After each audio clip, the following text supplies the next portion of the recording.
In our previous episode, we saw that in professional greenhouses, the dehumidification of air can account for up to 40% of heating costs. Traditionally, dehumidification is accomplished through roof ventilation. The cold air comes in at the top of the greenhouse and descends to the bottom. This conventional technique may disrupt plant activity in several ways. Thermal shock may cause a slowing down or even blockage of transpiratory flow, the death of plant tissue, and may disrupt the growth of new leaves and flowers on the head of the plant. Increasing heating temperatures in turn dries out the roots and may reduce their development. This artificial greenhouse environment is the very opposite of nature, where the heads of plants are stimulated by the warmth of the sun and the roots by the freshness of the earth. The semi-closed greenhouse now restores this natural temperature distribution. But how does it work? To dehumidify the greenhouse in winter, instead of opening all the vents, we direct the cold outside air through a corridor located on the gable. This cold air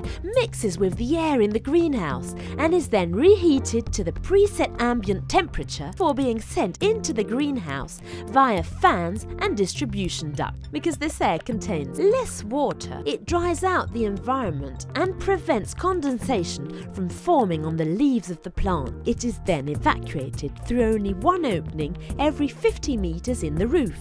The speed of the fans, coupled with the controlled mixture of outside and inside air, makes it possible to obtain an optimal climate throughout the greenhouse, without a cold shock to the plant heads and without overheating the roots. Because 10 times fewer vents are used, energy requirements for dehumidification are reduced by up to 30%. In summer, the warm outside air enters the same corridor and is cooled by means of a water mister or a wet bulkhead.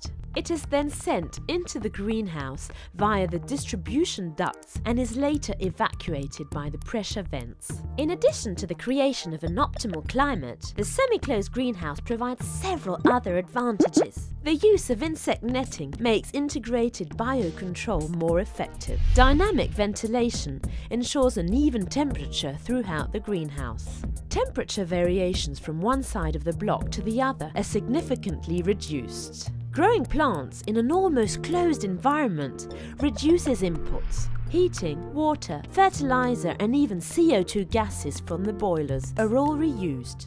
Finally, by using semi-closed greenhouses, not only is our operation healthier and more productive, but it is also less damaging for the environment.